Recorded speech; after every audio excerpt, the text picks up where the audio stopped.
I'm probably late to the thread, but here goes. I haven't told many people about this. My boyfriend at the time convinced me to go camping with a few of his friends and their 10-year-old daughter. We were tent camping in a relatively empty campground about 2 hours away from home, and we had brought our 11-month-old Saint Bernard.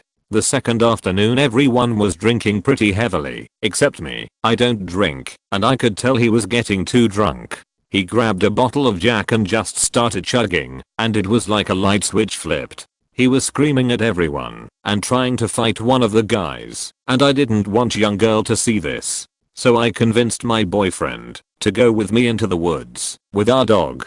When we were out of earshot of the campground, he just went insane. Started screaming that I had ruined his life, grabbed me by the shirt, and started flinging me around. He tried to kick our dog, but I put myself in between us and endured the worst beating of my life.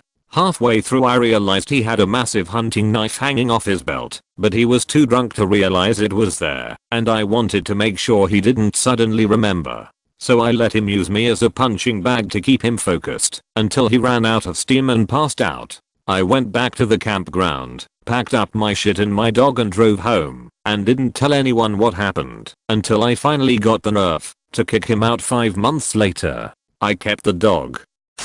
It's not much of an attempted murder, but one night I was heading home. It was probably around midnight or so. I got off the bus with a lady who had a giant purse and we walked the opposite directions. My street was dark and it barely had any lights. I was just peacefully walking while listening to my music when a guy comes out behind a telephone booth and yells, "Give me your purse or I will shoot you," as he pointed his gun at me. I was kind of shocked, but not really bothered, cause I did not have a purse nor anything but my iPad. Yes, I'm old fashioned. After a brief moment, he starts hysterically laughing and tells me, "Sorry, I thought you were the woman." And he just kept on laughing as I ran home.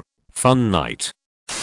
Trying to recollect as much of this situation. This happened in San Francisco. I remember being a little kid at my grandparents' house. Grandpa, mom, and father are in the house and grandma went out to the store right quick. When she gets back she pushes the ringer and lets us know it's her and to let her in.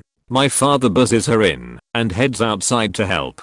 We hear my grandma scream for help. I ran out after my father, who's way up front. He opens the door and we see a random guy pinning a 4'8" little old lady against the wall, holding a gun to her back. He shoots her in the back out of nowhere and she falls. Father doesn't hesitate, grabs the guy and starts wrestling with him. He yells at me to go get my grandfather, and I run back down the little alley. I get to the house and another gunshot is heard. I tell my grandpa, and like the pimp he is, he ran out, grabbed his stick that he uses to take down avocados from his tree and runs towards the scene. I stayed behind in the alleyway but I can see my father still wrestling, and my grandfather starts humping on the guy, letting my father get up, blow after blow with a good thick wooden stick until it breaks. Grandpa yells, "Go get the steel bar." I find it as my father comes back. I hand it to him, and I noticed his hand was bleeding. But out front, in between the beating he was getting from Grandad,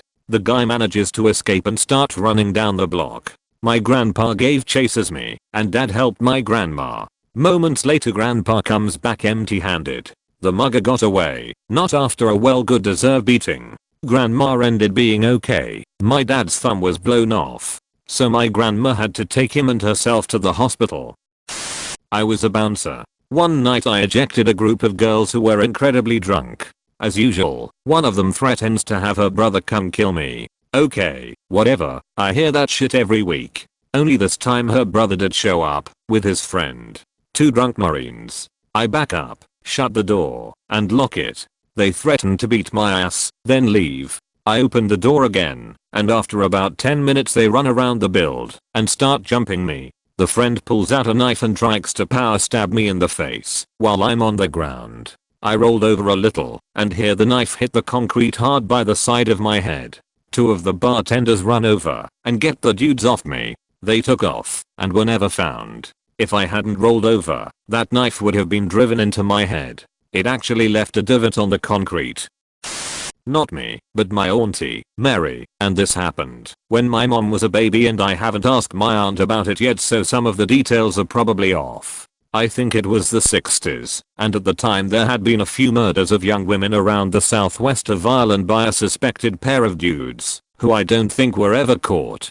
Mary was in her early 20s at the time, working at a local pub in a small quiet town in Kerry, Ireland. She had noticed two men in the pub during the night that seemed to know each other, but didn't sit together. Not the weirdest thing, but something she picked up on. She lived about a 15-20 minute walk from her mother's house, a route she took every day, down a long street that didn't have any street lamps at the time. I'm pretty sure this was in the 60s. She's about halfway down this quiet, pitch black street, and she hears a car slowly tailing her. It drove up closer and a man got out of the passenger seat. She recognized him as one of those tower guys she noticed in the pub. Then suddenly my aunt's friend starts pegging it down the road towards the car, yelling. He was walking the opposite way and hidden in the dark, and the two dudes drove off pronto. Apparently her friend had seen the car tailing her for a while before she noticed, and had a really nasty feeling it had something to do with those murders. I realize this story is anticlimactic, but if anyone's interested in the nitty-gritty, I could ask my auntie the story how she remembers it, instead of Chinese whispers.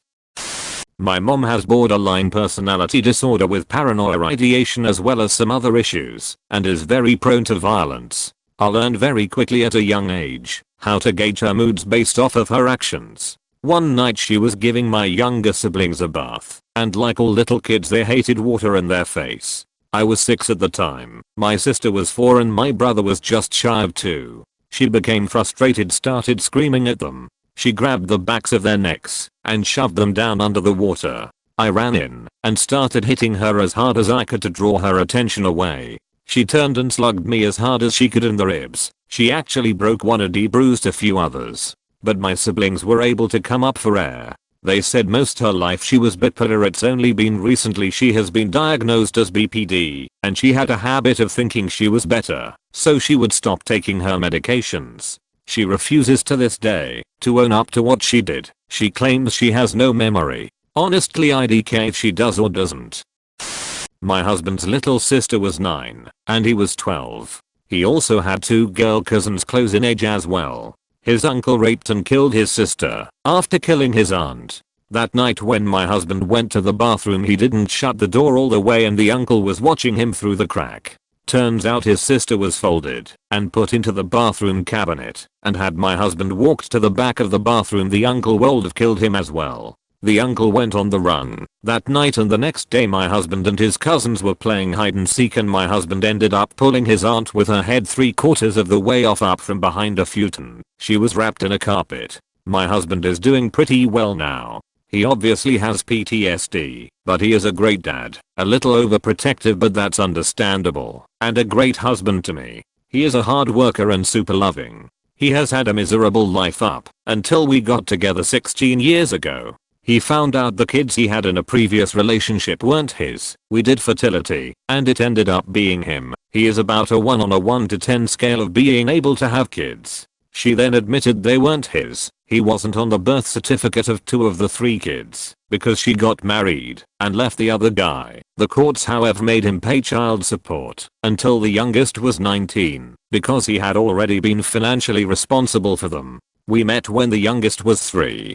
But he really is amazing. He loves with all of his heart. I really am a lucky woman to have a guy like him with the heart he has. 3. Not me but my Bill. Neighbor was a hoarder. Code enforcement visited several times and told them to clean up backyard and house. Neighbor confronts my sister saying that he knows she called enforcement on him. My sister denies calling anyone. Truth actually. Hoarder calls code enforcement to come over for a check on progress. Waits outside and shoots code enforcement officer dead and sets her car on fire. Hoarder walks over to my sister's house, sets basement on fire from backyard and waits outside with weapon for them to run out. My sister wasn't home, but Bill was, but had noise cancelling headphones on. Fire rages for 15 minutes in basement before he hears/smells something. Jumps out front window to escape. Fortunately, with code enforcement shooting/car on fire, police and fire show up before Hoarder can shoot my Bill. Sadly, sister's house burns down with 6 pets inside plus tragic death of code enforcement officer shot dead. Thanks for watching. Subscribe for more daily 6 PM Reddit uploads.